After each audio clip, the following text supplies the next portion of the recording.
Mercredi 28 octobre 2015, congrès de la Fédération des télévisions communautaires du Québec.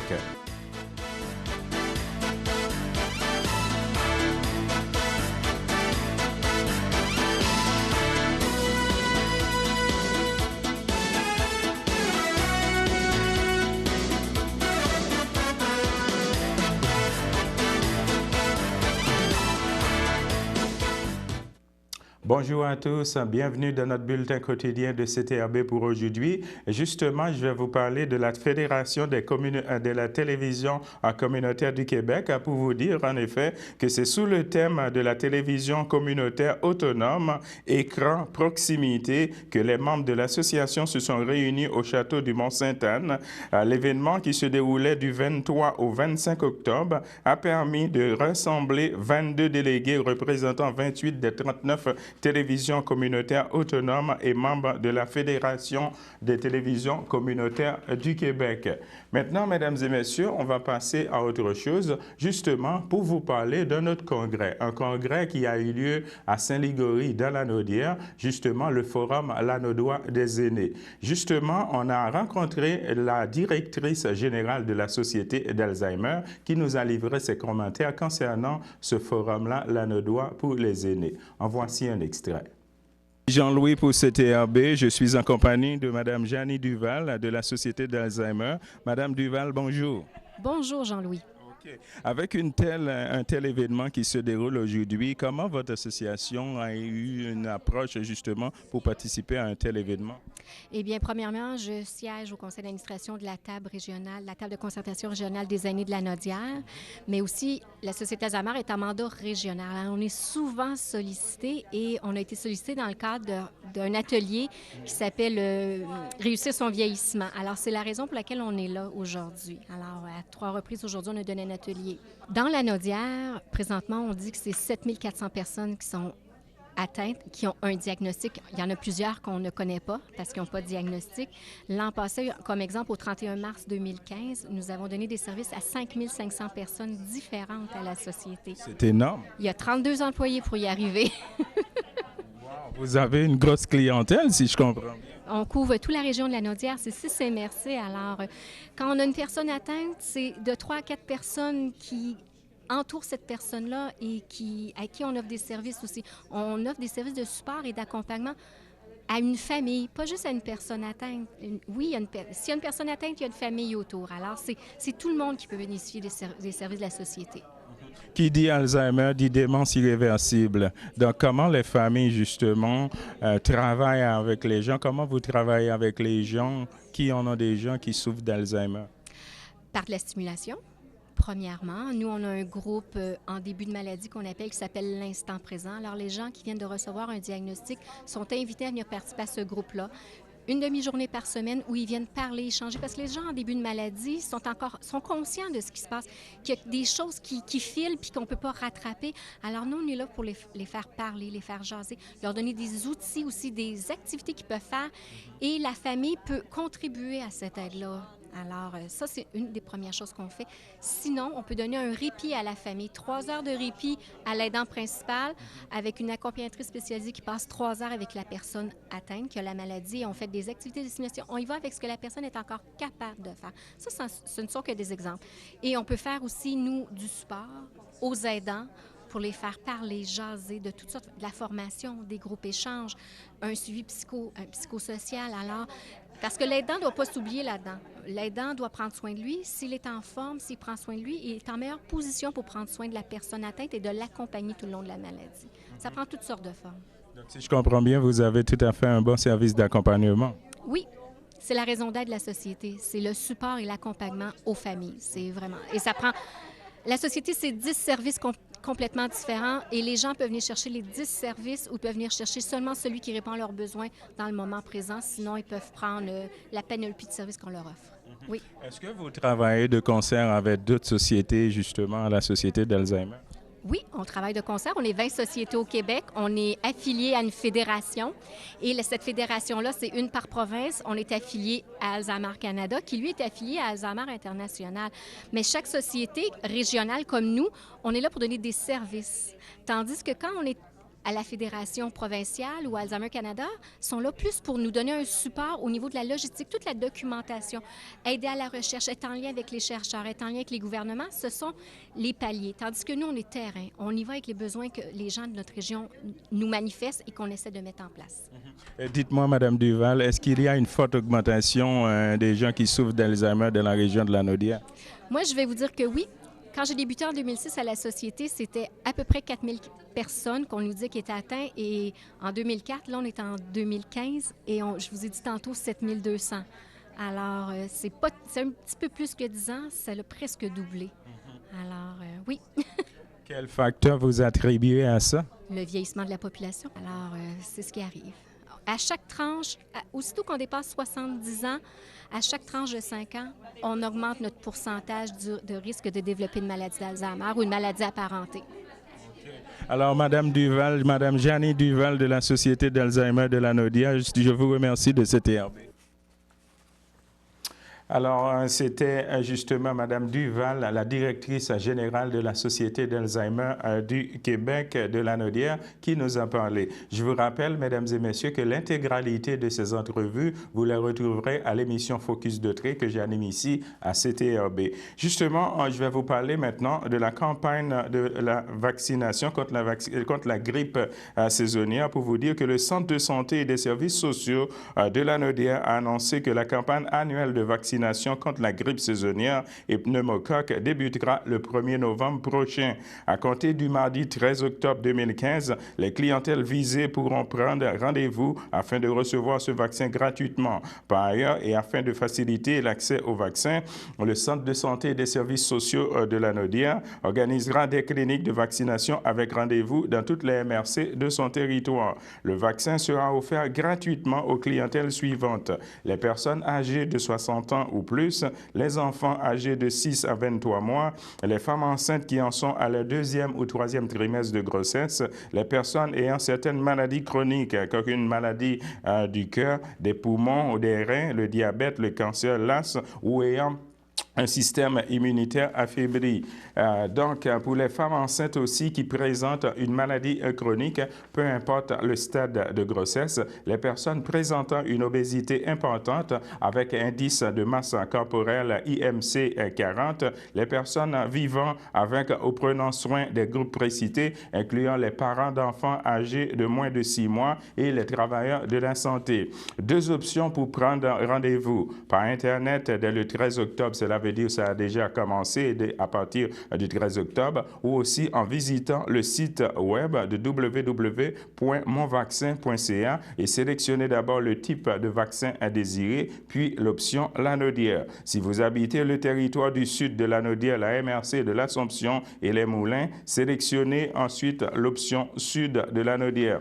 Si vous habitez le territoire du nord de Lanaudière, MRC de Dautré, Joliette, Montcalm, Matarini, sélectionnez ensuite l'option nord de Lanaudière. À l'aide de ce système de réservation en ligne, vous obtenez rapidement un rendez-vous afin de recevoir votre vaccin, soit aussi par téléphone à partir du 13 octobre à compter de 10h et par la suite du lundi au vendredi tout le mois d'octobre de 8h30 à 16h30 en composant le 450-470-2656 ou le 1-877-467-4911 pour le territoire du sud de Lanaudière, ou composez le 450-755-3737 ou le 1-855-755-3737 pour le territoire nord de Lanaudière. Assurez-vous de prendre note que là, la date et le numéro de confirmation du rendez-vous. De plus, le jour de votre rendez-vous, apportez votre carte d'assurance maladie. Le Centre de santé et des services sociaux de Lanaudière vous rappelle que le vaccin contre la grippe saisonnière constitue le meilleur moyen de se protéger contre cette maladie contagieuse. On va passer à autre chose, justement, pour vous rappeler, mesdames, messieurs, surtout dans la région de Berthierville, pour vous dire que oui, le lundi 19 octobre, c'était pas seulement les élections en fédéral, mais c'était aussi la collecte de feuilles ici à Berthierville. Donc, je vous rappelle que la prochaine date, ça va être le lundi 23 novembre. On va s'arrêter là pour une petite pause.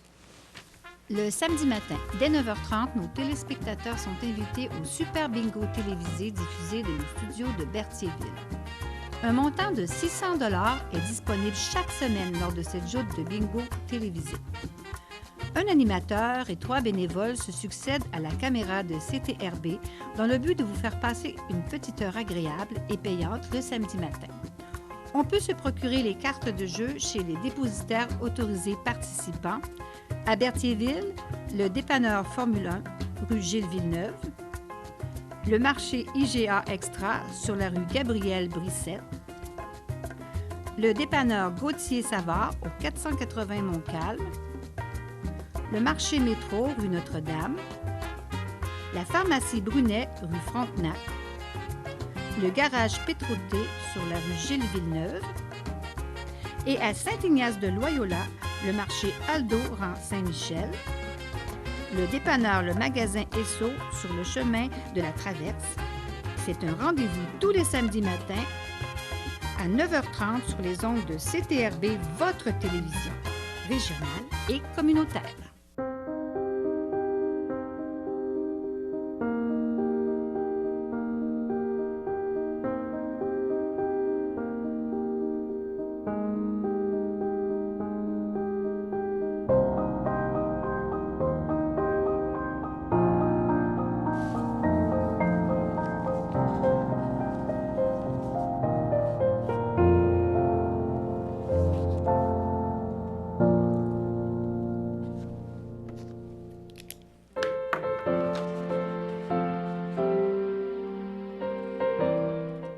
De retour, mesdames et messieurs, pour les anniversaires. Justement, avant de vous lire les anniversaires, je vais vous parler de la Société des traversiers du Québec. Vous le savez tout aussi bien que moi, cela fait 3 semaines environ que la Société des traversiers du Québec, surtout le service de traversiers Sorel, Tracy et de Saint-Ignace de Loyola, est en grève. Nous, ici, à CTRB, qu'est-ce qu'on fait? On va sur le site de la Société des traversiers du Québec, justement pour voir les alertes qui concernent la Société des traversiers du Québec et aussi le service de traversiers du Québec sur Sorel, Tracy et de Saint-Ignace de Loyola. En voici la lettre. Sur le site de la Société des traversiers du Québec, en date du 23 octobre 2015, en ce qui a trait aux traversiers Sorel, Tracy et de Saint-Ignace de Loyola, voilà, dans le contexte de la poursuite de la grève illimitée, la direction de la Société des traversiers du Québec, en ce qui a trait au service du traversier Sorel, Tracy et de Saint-Ignace de la Loyola, est contrainte d'interrompre son service à cause de la grève des mécanos de la Société des traversiers du Québec. Ils vous disent aussi dans la note que prenez note que la situation sera évaluée quotidiennement et l'horaire est mis à jour durant une période de 48 heures.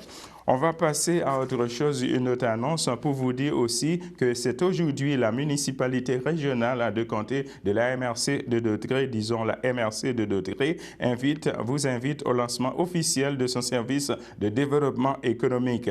Vous y découvrirez, entre autres, son identité, les membres de son équipe et ses objectifs. Donc, c'est aujourd'hui à partir de 15 h et le lieu, ce sera au 550 de la rue Montcalm, ici à Berthierville, à la salle des maires. Maintenant, on va passer justement aux anniversaires pour vous dire que l'Association des personnes handicapées secteur Berthier souhaite bonne fête à Mme Lucie Boudreau et aussi la FADOC de l'île du Pas souhaite également bonne fête à Mme Rosaire Chaput et aussi à Mme Manon Godin. L'équipe du Centre d'action bénévole de Tré souhaite également bonne fête à Mme Madeleine Hervieux de la Noret. Justement, on va revenir, comme vous pouvez le constater tout à l'heure, dans notre premier bloc de reportage, on avait rencontré Mme Janie, qui est la directrice de la Société d'Alzheimer de Lanaudière. Justement, au cours de ce forum Lanaudois pour les aînés, on avait assisté à une conférence de la Société d'Alzheimer de Lanaudière. En voici un extrait.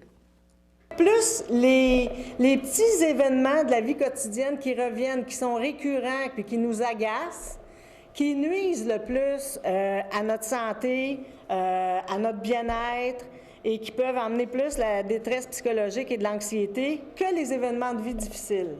Ça veut dire que si je vis à chaque jour des choses qui m'agacent, qui me dérangent, puis qui reviennent régulièrement, c'est plus nocif pour ma santé que si je vis un événement comme, je ne sais pas moi, un incendie ou quelque chose. Ça atteint, puis ça nous bouleverse. Mais apparemment que ce qui influence le plus, c'est les petits tracas de la vie quotidienne qui reviennent régulièrement. Dans ce livre-là aussi, j'ai retenu un texte que j'avais le goût de vous lire et de vous partager parce que c'est vraiment très intéressant. Ça nous parle justement à quel point notre façon de percevoir les choses et notre façon de prendre la vie va faire qu'on va éloigner les maladies ou qu'on va être plus peut-être porté à les développer. Au moment de prononcer leur dernier vœu, les jeunes religieuses étaient invitées à écrire un bref récit de leur vie en cette occasion mémorable. Donc, voici ce qu'a écrit Cécilia en 1932. « Dieu fit bien commencer ma vie en m'accordant une grâce d'une valeur inestimable. Elle, dans sa lettre, elle dit qu'elle est heureuse, qu'elle regarde l'avenir avec la joie. Elle envisage une vie d'union avec l'amour divin. Donc, pour elle, c'est vraiment un grand jour et c'est vraiment positif et plein d'émotions agréables. Une autre religieuse ici, Marguerite, elle est au même endroit. Hein? Puis elle, dans sa lettre, elle dit, elle décrit à quel endroit elle est née, quelle date elle est née, elle vient d'une famille de 7 enfants, combien de garçons, combien de filles, elle dit qu'elle a enseigné la chimie, le latin. Elle propose de faire de son mieux, puis, mais il n'y a comme pas beaucoup d'émotions, il n'y a pas beaucoup de positivisme dans son affaire, c'est plus des faits qu'elle nomme. Donc, Cécilia a 98 ans au moment où la recherche a été faite et elle n'a jamais été malade. Ça, c'est celle qui exprimait ses affaires avec de la joie, puis qui exprimait aussi tout comment elle était heureuse. Marguerite est décédée à 59 ans, peu après un accident vasculaire cérébral. Et Cécilia a utilisé les mots très heureuse, joie. Par contre, contrairement à l'autre qui n'avait pas une goutte d'émotion, celle qui exprimait plus les émotions positives a vécu beaucoup plus vieille. On dit que la quantité d'émotions positives exprimées par 200 religieuses qui, comme Cécilia et Marguerite, faisaient partie d'une étude sur le bonheur et la longévité, a été évaluée par des psychologues. Et, mis à part certains facteurs, parce qu'ils vivaient tous dans le même environnement, les religieuses, ils mangeaient toutes la même chose, ils vivaient toutes les choses pareilles, donc on peut exclure certains facteurs. Et donc, la pensée positive amène les chercheurs à conclure que les religieuses heureuses vivent plus longtemps. Donc, si c'est bon pour les religieuses, ça devrait être bon pour nous aussi, naturellement. J'ai fait une petite recherche sur les hormones du bonheur, comme je vous disais tantôt. Il y en a plusieurs. Moi, je pensais qu'il y avait une hormone du bonheur. Je me suis dit, je vais faire ma recherche, mais j'ai appris qu'il y en avait plusieurs. Je vais vous expliquer comment on peut stimuler ces hormones-là. Donc, on dit que le bonheur, c'est dans la tête. L'état de bien-être qu'on ressent à un certain moment de la journée est provoqué par des hormones et des neurotransmetteurs qui agissent sur le système limbique de notre cerveau. Donc, il y a un professeur de l'Université McGill et qui est directeur des affaires académiques à l'Institut Douglas, M. Joseph Rockford, qui compare ce système à un grand tuyau qui pompe le plaisir. Lui, il dit le défi en ces temps de déprime saisonnière, c'est donc de stimuler nos hormones pour que notre cerveau pompe du bonheur. L'endorphine. L'endorphine, lorsqu'elle est libérée, agit sur le système et son action peut être locale ou globale, d'après le professeur de l'université. Et a pour effet de relaxer les muscles et de soulager la douleur. Pour la sécréter, il suffit de faire de l'exercice, de manger du chocolat, de boire du vin ou de faire l'amour, le tout avec modération. Jusque-là, c'est pas trop compliqué. La sérotonine.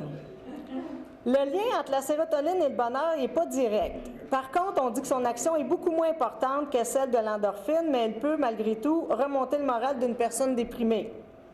Donc, encore là, les chercheurs nous disent que pour encourager notre production de sérotonine, il faut manger des aliments qui contiennent du tryptophane. Cet acide aminé est surtout présent dans la viande, le poisson, les œufs, les produits laitiers et les fruits secs. On peut intégrer ça dans notre alimentation. On parle aussi de la mélatonine, qui est l'hormone du sommeil. C'est la mélatonine lorsque la durée d'ensommeillement est restreinte. Comme c'est le cas pendant l'hiver, on en sécrète beaucoup moins. Donc, on suggère de s'exposer une trentaine de minutes le matin au rayon d'une lampe médicale spéciale pour retrouver l'énergie. Des lampes de luminothérapie qui existent, il y a beaucoup de gens qui utilisent ça. Et la dernière hormone qui est l'ocytocine. Bon, elle n'est pas facile à dire celle-là, mais c'est une hormone liée à l'attachement. Donc, elle est entre autres sécrétée par les femmes qui accouchent et par celles qui allaitent leur enfant. Et on dit que les couples qui s'embrassent la produisent aussi, selon une expérience menée par un chercheur, un psychologue qui est renommé. Donc, il a demandé à 15 couples de se bécoter pendant un quart d'heure. Et le résultat, c'est que le niveau de stress a diminué alors que celui de l'oxytocine augmentait. Donc, je trouve que c'est plutôt plaisant d'apprendre ça. Hein? C'est toutes des choses qui ne sont pas nécessairement compliquées à mettre en pratique et ça peut nous aider à ce niveau-là. Donc, en terminant, je veux vous parler de les Amis de la santé cognitive, parce qu'il y a maintenant une organisation qui a été mise sur pied. Les Amis de la santé cognitive, c'est une initiative de sensibilisation nationale et une mobilisation publique. Alors, c'était une très belle conférence. Donc, je vous rappelle que l'intégralité de cette conférence-là vous sera diffusée ici à CTRB à l'émission Focus de Dre. Mesdames et messieurs, on va s'arrêter là pour une petite pause.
Alors, de retour pour les avis de décès. En effet, on a un avis de décès ici pour vous dire au centre d'hébergement à Sainte-Eusèbe de Joliette le 22 octobre 2015. À l'âge de 86 ans et 11 mois est décédée Mme Georgette Bacon, fille de Arthur Bacon et de Marie-Rose Latour demeurant à Berthierville. Elle laisse dans le deuil sa sœur Mme Fleurette Bacon, feu Elphège Détrempe, ses neveux Richard Détrempe, Monique Boisjoli, leurs enfants David et Vanessa Détrempe, Robert Détrempe, Esther Mamano, ainsi que d'autres neveux et nièces. La famille vous accueillera le vendredi 30 octobre 2015 dès 9h au complexe funéraire Efterio sur la rue Notre-Dame, ici à Berthierville. Les funérailles auront lieu le vendredi 30 octobre 2015 dès 11h en l'église Sainte-Geneviève de Berthier. Madame Georgette Bacon sera inhumée au cimetière de Berthierville. Alors, justement, je vais vous lire un communiqué du Centre d'action bénévolat de Dre pour vous dire que le Centre d'action bénévolat de Dre vous invite à une conférence du Carrefour d'information pour les aînés le mardi 10 novembre dès 13h30 au CABA situé au 180 rue Champlain à Berthierville. Je vous rappelle que la conférence va être présentée par M. Charles Martin. Donc, voici les thèmes de cette conférence. Tout d'abord, ça va être mieux mieux comprendre le diabète. Donc, les différents sujets seront présentés dans l'ordre suivant. Incidence, pandémie silencieuse du siècle, sorte de diabète, symptômes du diabète, hyperglycémie, hypoglycémie, action de l'insuline, alimentation et assiette équilibrée, lecture des étiquettes, sirop d'érable, médication, inconvénients de la maladie, stade de processus et d'adaptation, historique de diabétique de l'anodière, contribution au CSSNNLL et aussi centre de jour de diabète. Pour toute information, vous pouvez toujours communiquer au 450-836-7122 ou au 450-875-0921 pour les gens qui habitent dans la région de la Valderie. Bon, maintenant, je vais vous parler d'autre chose pour vous dire que le dernier abattoir de bœuf au Québec a fermé ou fermera ses portes, a fermé ses portes le 15 octobre dernier. En effet, la famille Larouche a annoncé jeudi matin à sa centaine de travailleurs la fermeture de son abattoir à Asbestos.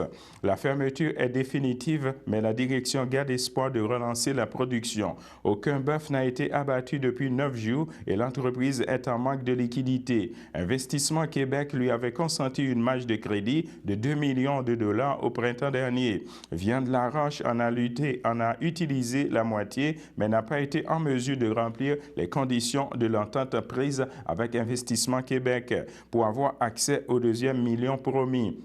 Viande Laroche avait des objectifs de rentabilité à atteindre, mais n'a pas été en mesure de les atteindre, a expliqué Chantal Corbeil d'Investissement Québec.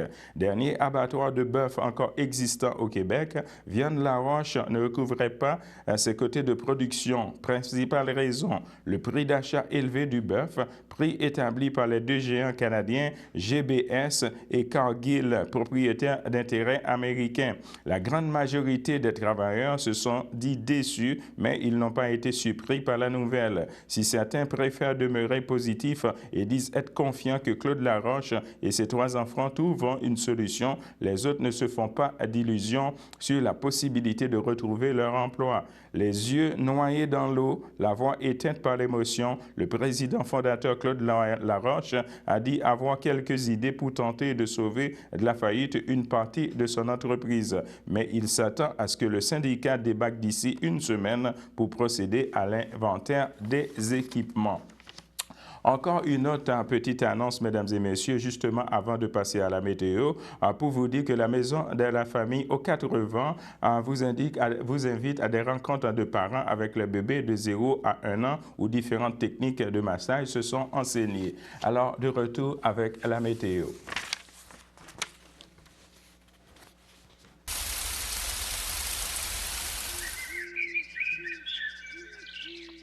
Justement, on a actuellement un ciel nuageux avec un maximum de 1 degré Celsius et un temps ressenti de moins 3 degrés Celsius. Pour ce qui est trait à mercredi dans l'après-midi, on va avoir un temps avec faible pluie, un maximum de 9 degrés Celsius et un temps ressenti de 6 degrés Celsius et une probabilité de pluie de 60%. Mesdames et messieurs, c'était tout pour notre bulletin de nouvelles de CTV aujourd'hui. Alors, je vous donne rendez-vous demain midi à la même heure. Bonne journée à vous sur notre antenne.